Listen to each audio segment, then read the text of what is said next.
우리 기독교 오랜 전승 가운데에 아주 아름다운 예술들이 많이 성장했습니다. 우리 기독교가 발달함으로써 우리 좋은 예술들을 많이 성장시켜 나가는데, 특별히 음악이나 또 미술이나 문학 같은 그 예술 분야에서 우리 기독교는 굉장히 중요한 영향을 많이 미쳤던 것을 잘 알고 있습니다. 우리 기독교 예술 가운데 다양한 상징들을 사용합니다. 우리 기독교는 굉장히 많은 상징들이 있습니다만은 특별히 기독교 예술이 발달시킨 상징들을 몇 가지가 있습니다. 여러분 잘 아시는 그 배의 닻이라고 하는 것은 소망을 의미하는 상징으로 사용하고 있습니다. 우리 닻이라고 하는 것은 굉장히 중요한 소망이라고 하는 뜻을 가지고 있다는 것입니다. 화살이라고 하는 것은 우리가 고통과 순교를 상징하는 것으로 사용하고 있습니다. 또한 이 등불이라고 하는 것은 지혜를 상징하는 것으로 사용하고 있습니다.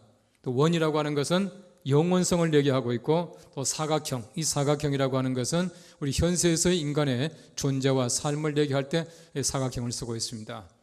여러 가지 많은 우리 좋은 상징들을 가지고 있습니다만은 그 가운데 하나가 뭐냐 하면은 현수막입니다. 내림천이라고 하는 배너라고 하는 것입니다.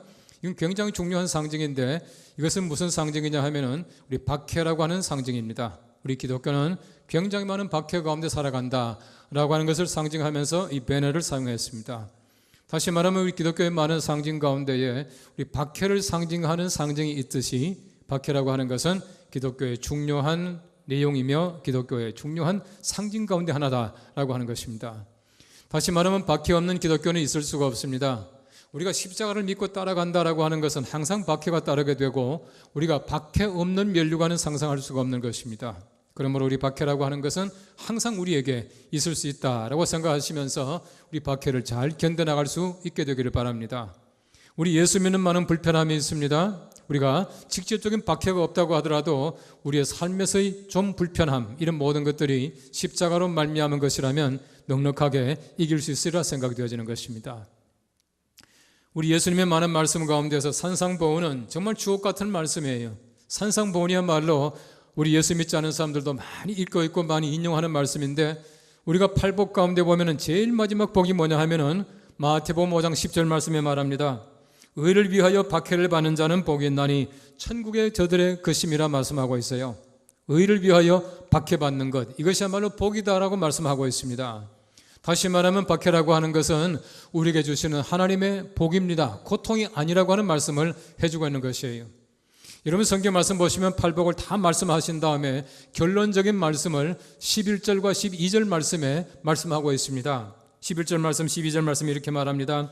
나로 말미암아 너희를 욕하고 박해하고 거짓으로 너희를 거슬러 모든 악한 말을 할 때는 너희에게 복이 있나니 기뻐하고 즐거워하라. 하늘에서 너희의 상이 큼이라. 너희 전에 있던 선지자들도 이같이 박해하느니라 라고 말하고 있습니다. 다시 말하면 팔복의 결론이 무엇입니까? 박해할 때 기뻐하고 즐거워하라. 하늘의 상이 크다. 너희 전에 선지자들도 이렇게 박해했다라고 그렇게 말씀하고 있는 것입니다. 다시 말하면 우리 복이 무엇입니까? 여러 가지 많은 복이 있지만은 박해받는 복이야말로 하늘에서 가장 큰 상을 받게 될 것이다 라고 말씀하고 있는 것입니다. 어떤 사람들은 생각합니다. 나만 예수 믿기 때문에 고통당한다. 예수 믿는 가운데 나만큼 고통당하는 사람이 없다라고 어떤 분은 말합니다. 근데 그것이 아니에요. 성경 말씀에는 말합니다. 너희 전에 선지자들도 이같이 박해하였다라고 말씀하고 있는 것입니다. 예수를 믿는다고 하는 것, 우리가 하나님 따른다고 하는 것, 박해가 항상 우리에게 따라오게 되고, 박해는 우리 기독교의 중심에 서 있다라고 하는 것을 말씀해 주고 있는 것이에요. 나만 고통받는다, 이런 생각을 뭐라 그러냐 하면은 엘리야 신드롬이라 그렇게 말합니다. 여러분 엘리야 보십시오. 엘리야가 많은 고통을 당합니다. 어려움 많이 당할 때 그런 말합니다. 하나님 이만하면 되었습니다. 넉넉합니다. 이제 내 생명 거두어 가십시오. 죽게 해주십시오 라고 말을 했습니다. 하나님께서 뭐라 그럽니까? 바알에게 무릎을 꿇지 않은 사람 나 하나밖에 없습니다 라고 말하는 엘리야에게 하나님께서 말씀하시기를 아직까지 바알에게 무릎을 꿇지 아니한 7,000명을 남겨두었다라고 말씀하고 계세요. 많은 사람이 고통 함께 당하고 있지만은 내가 고통당합니다. 나만 남아있습니다. 나만 어렵습니다 라고 말한다고 하는 것입니다.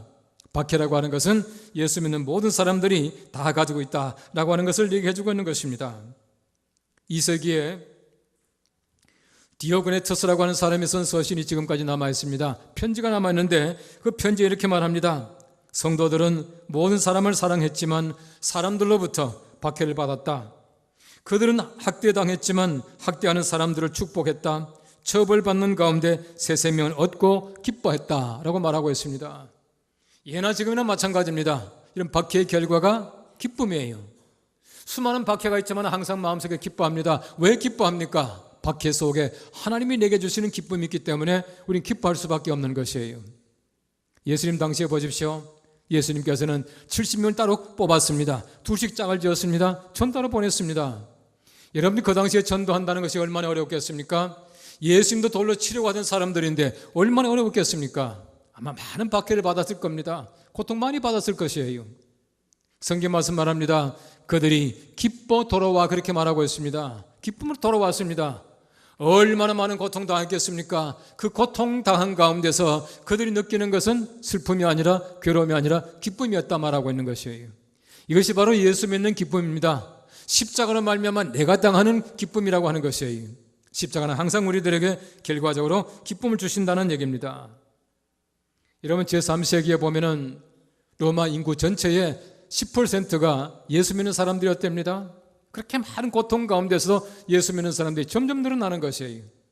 심지어는 황제의 가족들 또 그 부인들과 그리고는 자녀들과 심지어 노예들까지 예수를 그렇게 많이 믿었답니다. 여러분 그 당시에 보면 갈레리우스라고 하는 황제가 비로소 마지막에 이제 그만이라고 하면서 박해를 끝냈습니다. 공식적으로 마감했다는 얘기입니다. 공식적으로 박해가 마감될 때가 311년이었습니다. 왜 마감하신지 아십니까? 아무리 박해하고 박해해도 기독교는 멸절되지 않았습니다.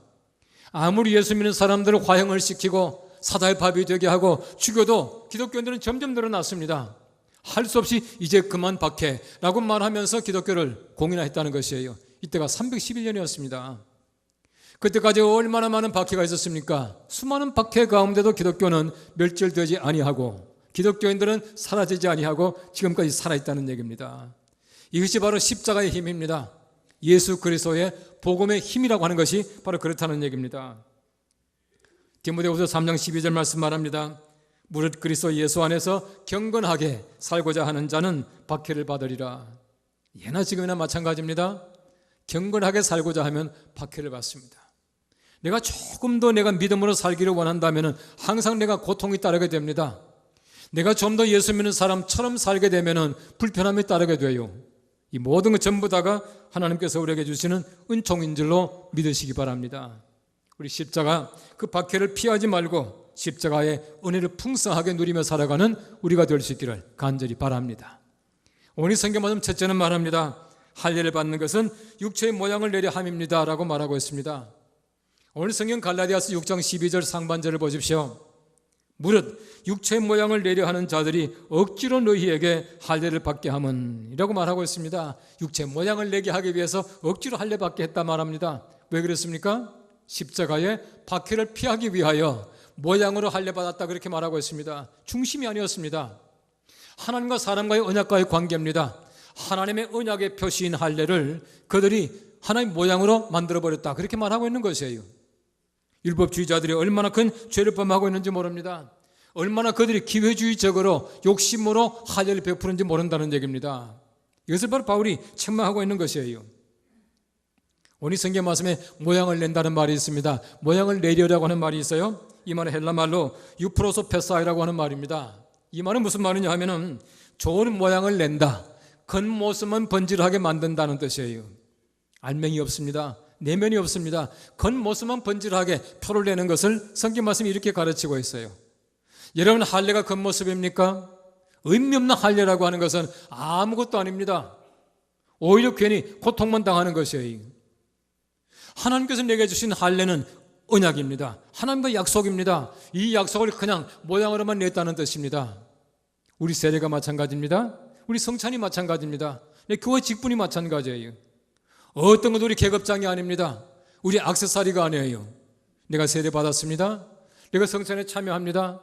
내 교회 직분을 받았습니다 라고 하는 것은 하나님과 약속의 관계입니다. 내가 하나님의 사람이 되었고 내가 하나님의 거룩한 사람으로 언약을 다시금 내 마음속에 기억하고 내가 하나님의 거룩한 사람으로 일하겠습니다 라고 하는 것이 바로 그것입니다.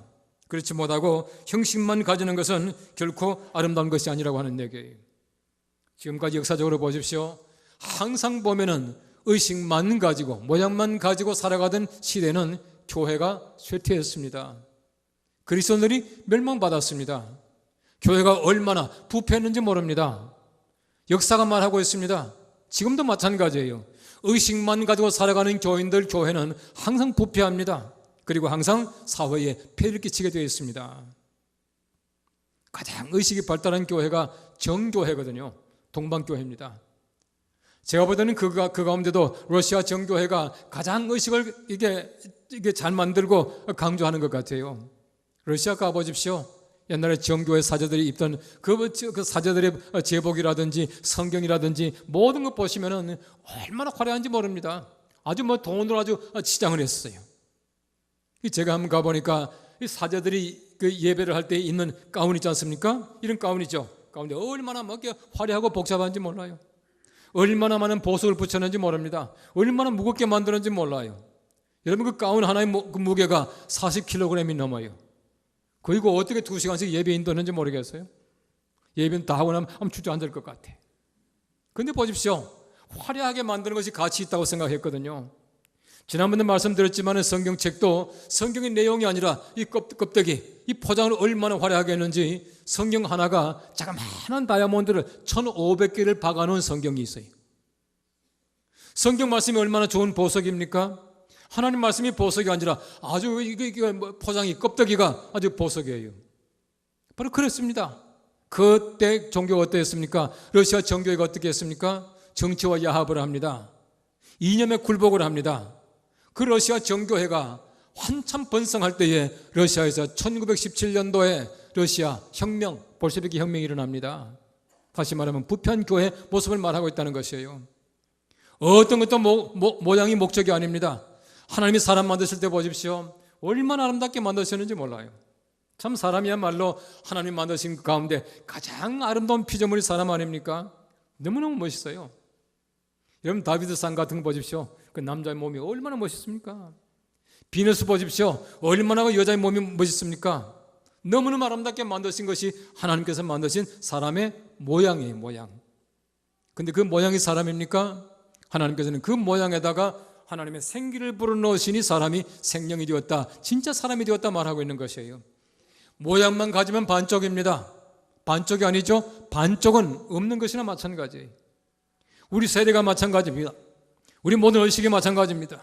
우리 교회 사는 모든 것들이 마찬가지입니다. 그 속에 생명이 없고 생기가 들어가지 않는 모양만 있다면 반쪽에 불과합니다. 반쪽이 아니라 아무 의미가 없다는 얘기입니다.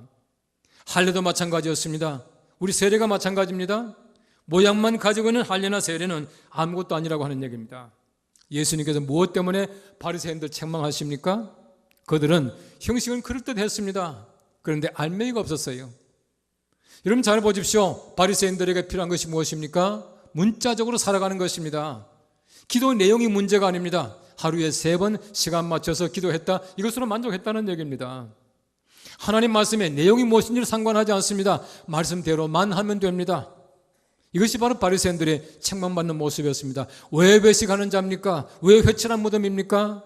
예수님께서 보실 때는 알맹이 없이 껍데기만 가지고 살아가는 사람들이었다라고 하는 것을 말씀해 주고 있는 것이에요. 예수님께서 말씀하신 10처녀의 비유를 잘 보십시오. 5처녀는 슬기로웠고 5처녀는 미련했습니다. 왜 미련하다 말하고 있습니까?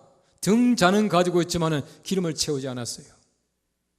여러분 아무리 등잔이 아름답다고 하더라도 비싸다고 하더라도 깨끗하다고 하더라도 기름 없이는 절대로 불을 밝힐 수가 없는 것이에요. 우리 주님이 원하시는 것은 불을 밝히는 겁니다. 등잔이 아니라 불이라고 하는 것이에요. 우리가 마찬가지입니다. 아무리 그치 화려하다고 하더라도 이 속에 우리의 성령의 기름, 성령 기름이 없다면 절대로 불은 타오를 수 없다고 하는 것입니다. 주님께서 원하시는 것은 내용입니다. 내면이 든든해야 된다라고 말씀하고 있는 것이에요. 디모데후서 3장 5절 말씀 말합니다. 경건의 모양은 있으나 경건의 능력은 부인하는 자니 이 같은 자들에게서 내가 돌아서라 라고 말하고 있습니다. 경건의 모양은 있지만은 능력을 부인하는 자, 내면이 없는 사람들 가까이 하지 말라는 얘기입니다. 돌아서라 그렇게 말씀하고 있어요. 얼마나 많은 사람이 그렇게 살아갑니까? 속 안맹이 없이, 내면에 얻은 든든함 없이 겉모습만이 번지르하게 차리고 살아가는 많은 사람들이 있다는 것이에요. 우리 사람의 얼굴을 보십시오. 얼마나 중요한 게 얼굴인지 몰라요? 얼굴은 다 달라요. 우리가 쌍둥이들이 여러 사람 있는데 이 쌍둥이들 둘이 같이 있으면 제가 제법 알아요. 그래, 따로 있으면 모르겠어요. 그런데 자기 부모님들이나 가까운 사람들 다 알잖아요. 금방 알거든요. 다르다는 얘기거든요. 근데 보십시오. 얼굴이 뭡니까? 얼굴이라고 하는 말의 어원은 정신. 거기다가 굴이라고 하는 말은 꼴이라는 말입니다. 꼴, 모양새. 다시 말하면 정신이 들어있는 꼴, 모양새가 얼굴이에요. 이 최근에 많은 외국 사람들이 그런 얘기를 하더라고요. 한국의 젊은 여성들을 보니까 거의 뭐 똑같은 것 같다고, 비슷하다고. 왜 비슷한지 아시죠? 비슷하다 그래요. 근데 보십시오. 사실 우리 모양새가 중요한 것이 아니라 정신, 얼이 중요한 것인데 얼 뺀 꼴만 가지고 살아가는 사람들이 많이 있어. 얼굴이 아니야. 그냥 굴만 가지고 다니는 사람들이 많이 있다는 얘기예요. 우리는 분명한 정신이 있어야 합니다. 얼이 있어야 합니다. 그렇게 해야 우리 모양새가 아름다워진다는 얘기입니다. 하나님의 창조를 보십시오. 하나님이 이러시되, 하나님이 가라사대 하지 않습니까? 하나님의 말씀에 가라사대 하니까 꼴이 생겨, 모양새가 생겨요. 다시 말하면 하나님께서 만드신 모든 모양들은 하나님이 이러시되 하나님 말씀 가운데 생겨나는 것이에요. 하나님 보실 때에 이 꼴이, 모양새가 중요한 것이 아니라 하나님의 말씀이 중요한 것입니다. 말씀 가운데에 꼴이 만들어지는 것이에요. 우리 모든 신앙이 마찬가지입니다. 우리가 모양새가 중요한 것이 아니라 우리 그 속에는 하나님의 말씀입니다. 십자가 얼마나 중요한지 몰라요. 십자가를 피하기 위하여서 모양새로 할례를 받았다. 하나님이 얼마나 섭섭하시겠습니까? 모양 내기 위해서 내용을 포기하지 말고 우리 십자가를 위해서 날마다 든든하게 살아가는 귀한 주의 백성들 되시기를 간절히 바랍니다. 오늘 성경 말씀 두 번째는 말합니다. 할례를 받는 것은 십자가의 박해를 면하려 함입니다 라고 말하고 있어요. 갈라디아서 6장 12절 하반절에 말합니다. 억지로 너희에게 할례를 받게 하면 그들이 그리스도의 십자가로 말미암아 박해를 면하려 함뿐이라 라고 말하고 있습니다. 왜 할례 받았습니까? 십자가의 박해를 면하기 위해서 할례 받았다 그렇게 말하고 있어요.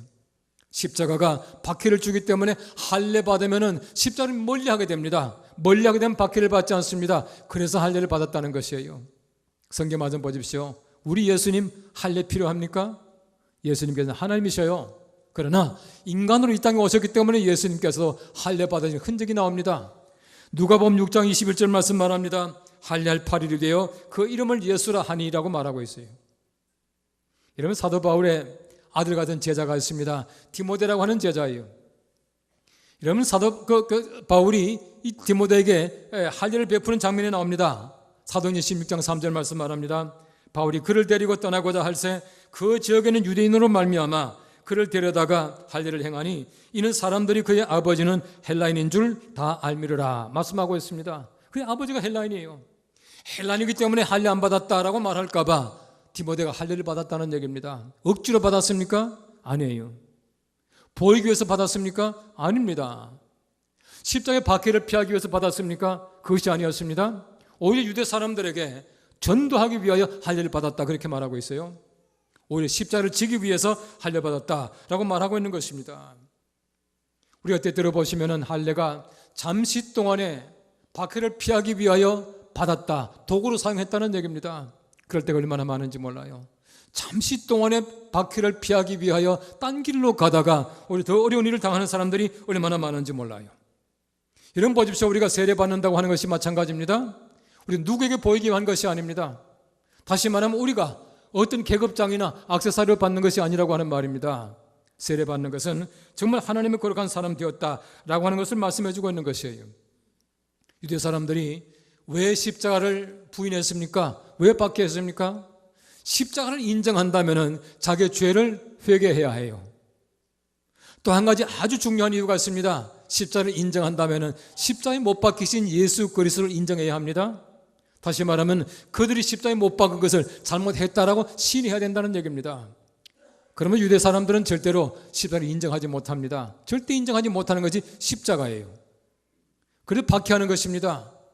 이 박해를 피하기 위해서 할례를 받았다. 이것은 말이지 하나님께서 원하시는 것이 아니다라고 하는 것을 얘기해 주고 있는 것입니다.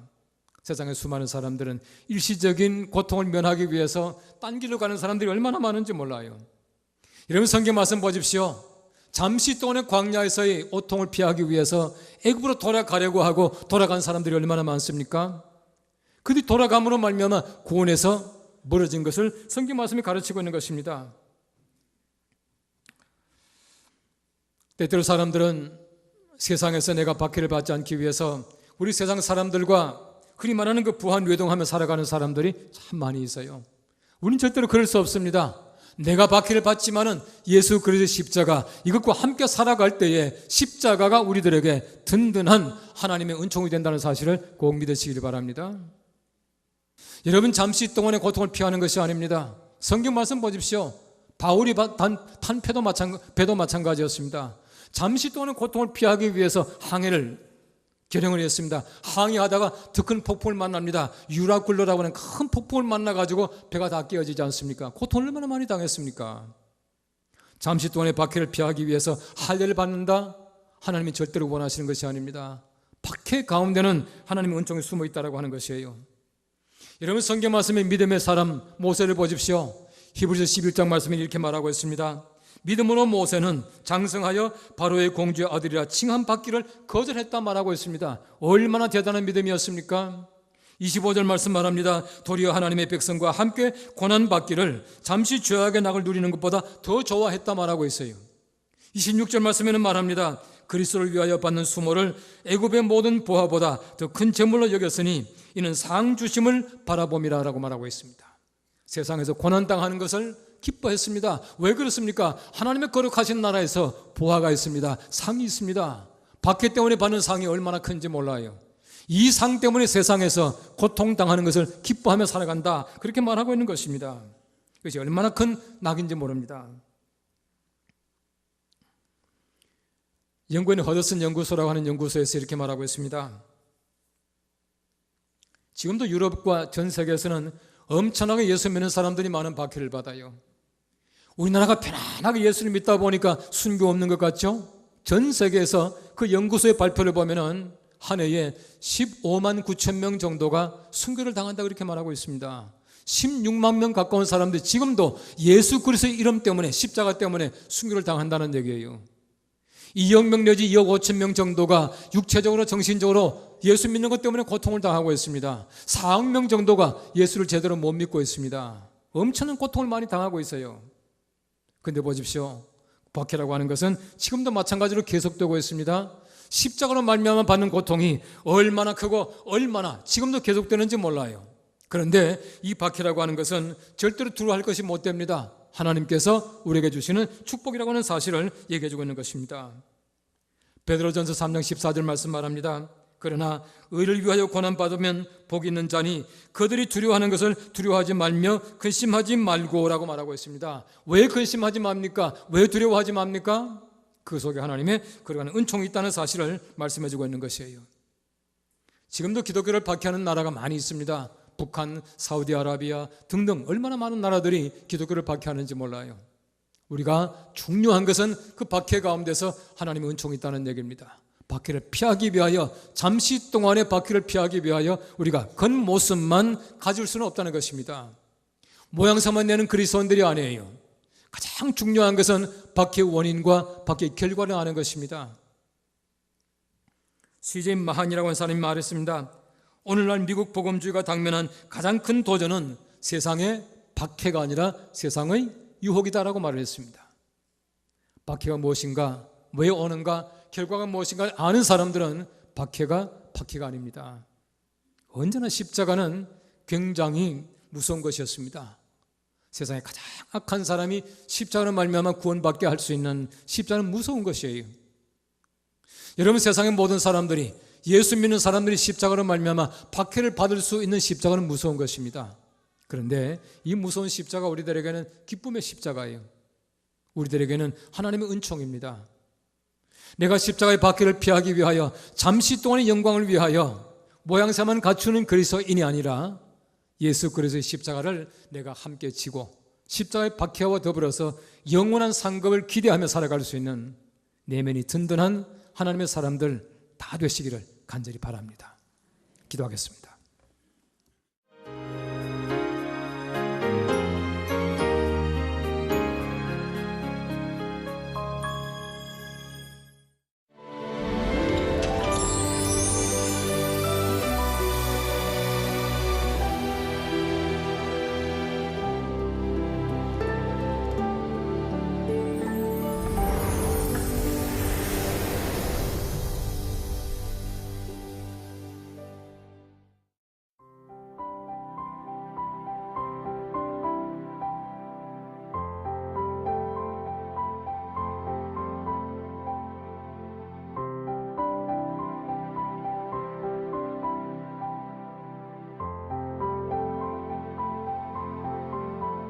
이 사역을 감당하다 보니까 버려진 영혼이 많은 거예요. 그리고 그 영혼들이 그냥 그 풍습에 젖어가지고 세속화에 젖어가지고 그렇게만 살다 가는 거예요.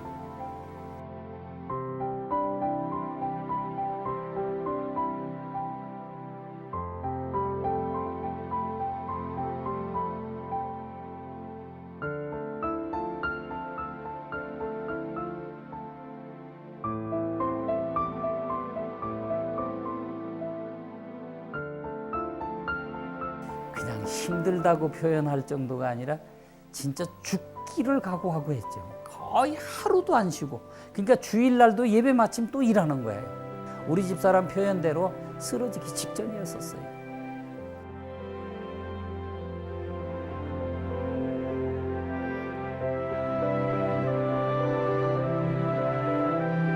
그때 시체 내려서 오셔가지고 방송을 찍어가지고 내보내주셔서 방송 나가자마자 성교 헌금들 들어오시고 하여간 그때마다 이렇게 하나님이 정말 엘리야를 까마귀로 먹이시듯이 잠저가 하시는데 얼마나 감사했는지 몰라요.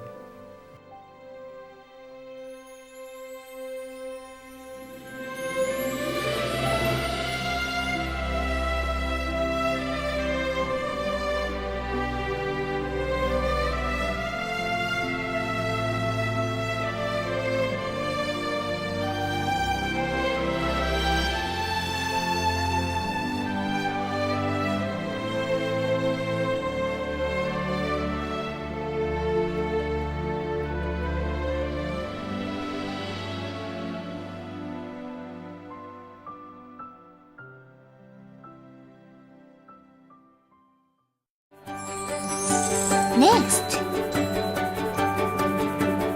이어서 성현교회 김선규 목사의 복음 강단이 방송됩니다.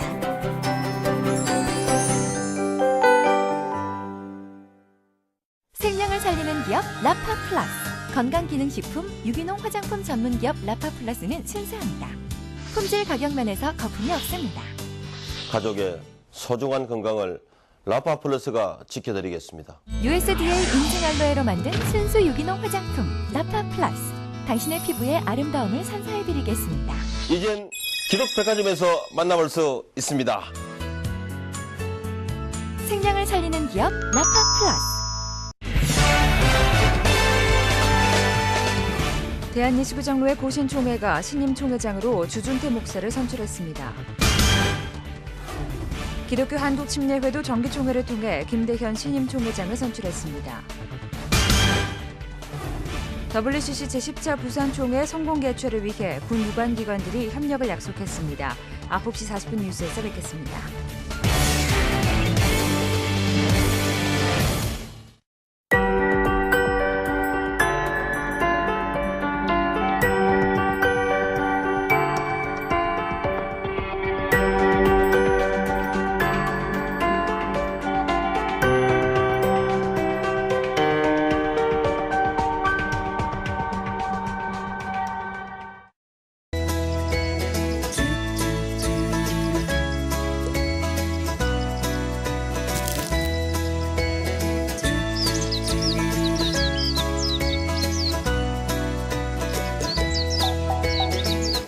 세계선교회 중심 채널, C채널.